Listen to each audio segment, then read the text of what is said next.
آقا صلی اللہ علیہ وسلم نے سچ فرمایا، الدنیا جیفۃ وطالبها الکلاب، یہ دنیا مردہ گوشت کی طرح ہے اور اس کا طلب کرنے والا کتے کی طرح ہے۔ مجھ سے یہ جملہ سخت لگا نا، میں نے کتا کہا، میرے آقا نے سب سے پہلے بیان فرمایا، میں یہ رسول کریم صلی اللہ علیہ وسلم کی زبان بتا رہا ہوں۔ اللہ کے حبیب صلی اللہ علیہ وسلم نے دنیا کے طالب کو کتا کہا ہے، کتے کی طرح ہے۔ ہوتا یہی ہے کہ وہ مردہ کو کھانے کے لیے کتا کس طرح سے بھیڑ جاتا ہے، وہ کسی دوسرے کتے کو اس میں برداشت بھی نہیں کرتا، نہ پورا کھا پاتا ہے۔ اسی طرح سے آج یہ بے حیائی کو طلب کرنے والے کتنوں کی زندگیاں تباہ ہو رہی ہیں، برباد ہو رہی ہیں۔ ہر نوجوان کے ساتھ ڈسکشن میں جو اہم ٹاپک ہے وہ کیا ہے؟ عورت کا ٹاپک۔ وہ یہ سمجھتا ہے کل ملا کر کی زندگی یہی ہے اور کچھ نہیں۔ الہذا خلقت ام بہذا امرت، میں پوچھتا ہوں تم سے، کیا تم اسی کام کے لیے پیدا کیے گئے ہو، یا اللہ نے تمہیں صرف یہی کام کا حکم دیا ہے کہ راستوں پر کھڑے رہو اور ہر آنے جانے والی پر تم نظریں جماؤ؟ کیا تمہیں اللہ تعالیٰ نے اسی کام کے لیے پیدا کیا ہے کہ عورتوں کو بے آبرو ہوتے ہوئے دیکھ کر تم مسکراؤ؟ کیا تمہیں رب تعالیٰ نے آنکھیں اسی لیے دی ہیں کہ عورتوں کی بے حیائی کو تم دیکھ کر مزے لو؟ کیا رب ذوالجلال نے تمہیں یہ تمام قوت اور جوانی صرف اس لیے دی ہے کہ اس کے زمین پر رہتے ہوئے، اس کی کائنات میں رہتے ہوئے سینہ تان کر کے مولا کے خلاف تم بغاوت کرتے ہوئے گناہ کرو؟ کس کی یہ جرات ہے؟ رب تعالیٰ کو تم سینہ دکھاتے ہو، منہ دکھاتے ہو کہ دیکھ مولا تیری دی ہوئی آنکھیں ہیں اور میں کہاں استعمال کر رہا ہوں۔ یاد رکھنا جس دن مولا رب العزت جلال میں آئے پھر تمہاری آنکھیں کیا؟ قرآن پاک میں ہے قل ارأیتم ان اصبح ماؤکم غورا فمن یأتیکم بماء معین، سورہ ملک کی آخری آیت، سورہ ملک کی آخری آیت۔ ایک بزرگ نے اس کو بیان کیا کہ کون ہے اگر زمین کے پانی سوکھ جائے تو کون دوبارہ اس پانی کو لائے گا؟ قرآن کی آیت ہے، زمین کے اندر کا پانی اگر سکھا دیا جائے تو کون یہ پانی لائے گا؟ تو ایک لبرل آدمی تھا، ماڈرن آدمی، وہ آیا اس بزرگ کے پاس، کہا کہ یہ کون سی نئی کوئی بڑی بات تھوڑی ہے، ہمارے پاس مشینیں ہیں، پتھر پھوڑ کر کے بھی اندر سے ہم پانی نکال لیں گے، اور 400 فٹ نہیں 500 فٹ بھی ہم اندر ڈال کر کے پانی نکال لیں گے، پانی آ جائے گا۔ یہ کون سے تعجب کی بات ہے جو قرآن کہہ رہا ہے کہ پانی سوکھ گیا تو نہیں آئے گا؟ بتاؤ کون سی زمین سے نکالنا ہے، بتاؤ کون سی زمین سے نکالنا ہے؟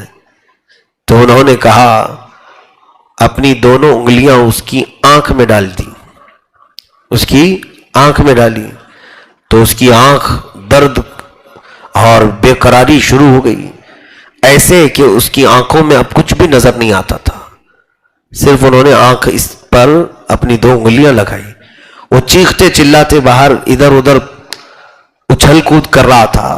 پھر وہ بزرگ کے پاس آیا، کہا کیا ہو گیا، کیا ہو گیا میری آنکھوں کو کہ آپ نے صرف 2 انگلیاں دکھائی؟ کہا تیری آنکھوں کا پانی سوکھ گیا، تیری آنکھوں کا پانی سوکھ گیا۔ کہا کیا کرنا ہے؟ کہا زمین کا پانی بعد میں لانا، پہلے اپنی آنکھوں کا پانی لا۔ تو کہہ رہا ہے کہ زمین کا پانی اگر سوکھ گیا تو لانے میں کون سی دقت ہے، میں مشینوں سے لاؤں گا۔ کہا جا تیری آنکھوں کا پانی سوکھ گیا ہے، پہلے تیری آنکھوں کا پانی لا کر کے دکھا تاکہ تجھے روشنی آ جائے، پھر زمین کے پانی کی بات کرتے ہیں۔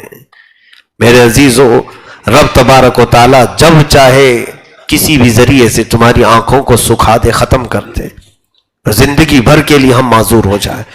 اس لیے آج کے دن میں میرا صرف یہی میسج تھا، یہی ایک، کہ میں پوری قوم کو لیلۃ القدر کی اس عظیم ساعت میں یہ عرض کرنا چاہوں گا کہ بچے، جوان، مرد ہوں، عورتیں ہوں، بچیاں ہوں، یہ تمام وحشتوں سے اپنے آپ کو بچائیں، یہ تمام گندی بیماریوں سے اپنے آپ کو بچائیں، بے حیائی سے اپنے آپ کو بچائیں۔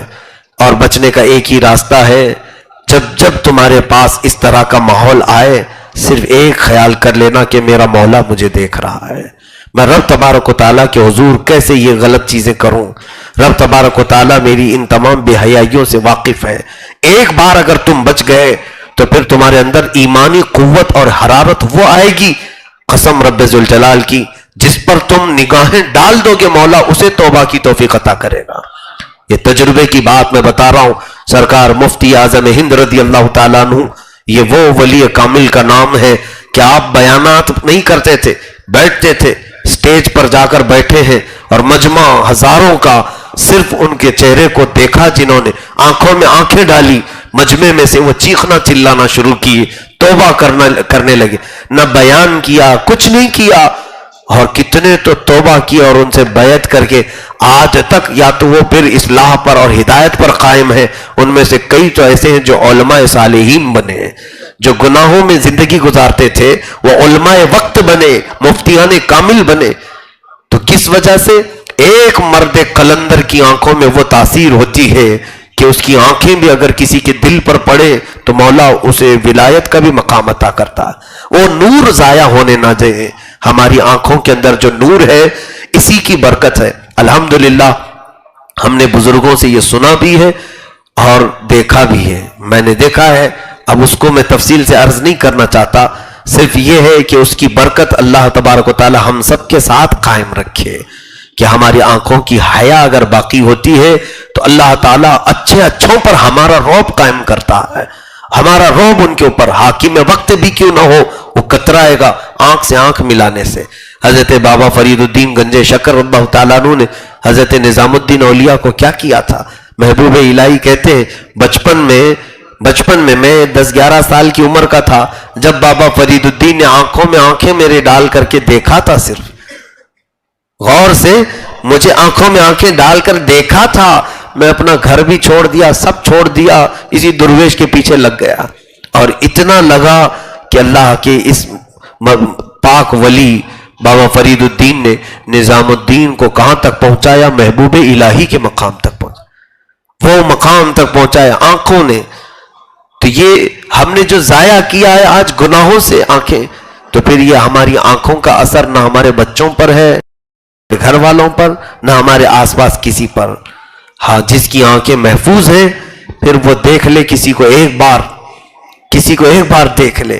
سرکار غوث اعظم رضی اللہ تعالیٰ عنہ بیان کر رہے ہیں مجمع میں ایک چیل اوپر چین چین چین چین کر رہی تھی اور لوگ دیکھنے لگے ادھر چیل کی طرف. ہوتا ہے نا کچھ بھی ادھر ادھر ہو جائے تو لوگ پہلے ادھر دیکھنے لگتے ہیں کیا ہے. کچھ بھی اگر ادھر سے کوئی آیا ادھر سے کوئی آیا سب ادھر دیکھتے ہیں. محفل کی بے ادبی ہے یہ. غوث پاک رضی اللہ تعالیٰ عنہ کی مجلس میں ایسا ہو رہا تھا. غوث پاک نے آنکھ اٹھا کر اس چیل کو دیکھا، اس کی منڈی ادھر گری، دھڑ ادھر گر گیا. سب ڈر گئے، اب کون دیکھے گا؟ چیل مر کر کے گر گئی، اس کا منہ کسی اور طرف پڑا ہے، دھڑ کسی اور طرف پڑا ہے اور چیل تڑپتی رہ گئی. اب بیان چل رہا تھا غوث پاک کا، صرف دیکھا ہی تھا آپ نے. پورے مجمع میں سناٹا اور ہیبت طاری ہو گئی. اور کیوں نہ ہو، اگر وہی نگاہیں یہاں پڑ جائیں کسی کو تو پتہ نہیں کس کا منہ کہاں چلا جائے. محفل جب ختم ہوئی تو چل کر کے غوث پاک پھر اس چیل کے پاس آئے، جسم بھی اٹھایا، منہ بھی اٹھایا، دونوں کو جوڑا، کہا اللہ کے حکم سے اڑ جا. پھر زندہ ہوئی، اڑ گئی. نگاہ ولی میں وہ تاثیر دیکھی، بدلتی ہزاروں کی تقدیر دیکھی. یہ یوں ہی نہیں کہا گیا ہے. ہماری آنکھیں بہت ہی ہماری زندگی میں امپورٹنٹ ہیں، بہت معنی رکھتی ہیں، بہت ہی حیثیت رکھتی ہیں. اور آپ دیکھیں نگاہوں کا ہی کمال تو ہے. صحابہ اکرام رضوان اللہ تعالی علیہ مجمعین، صدیق اکبر کے مقام کو کوئی پہنچ سکتا ہے؟ عمر فاروق کے مقام کو کوئی پہنچ سکتا ہے؟ اور دیگر صحابہ، چلیں یہ تو نامچین صحابہ ہیں، جو دوسرے صحابہ جو مشہور و معروف نہیں ہے اس صحابی تک بھی کوئی نہیں پہنچ سکتا. غوث پاک فرماتے ہیں، غوث پاک کہ رسول کریم صلی اللہ علیہ وسلم کے ساتھ جانے والے جو صحابہ جہاد میں وہ جن گھوڑوں پر بیٹھ کر جاتے تھے ان کے گھوڑوں کے ٹاپ کے نیچے سے جو دھول اڑتی تھی وہاں تک بھی غوث کا مقام نہیں. غوث وہاں تک نہیں پہنچ سکتا وقت کا صحابی کے درجے کو. کس وجہ سے انہیں یہ درجہ ملا میرے عزیزو؟ جانتے ہیں آپ کہ یہ بہت عبادت کرتے تھے، اس لیے یہ بہت رات گزارتے تھے، قرآن کی تلاوت کرتے تھے، اس لیے نہیں، صرف نگاہوں سے مصطفیٰ کی ذات کو دیکھا تھا. نگاہوں کا ہی کمال ہے کہ انہوں نے جو دیکھا تھا میرے آقا کو، تو دیکھنے کا یہ اثر کہ انہیں اس مقام تک پہنچایا گیا.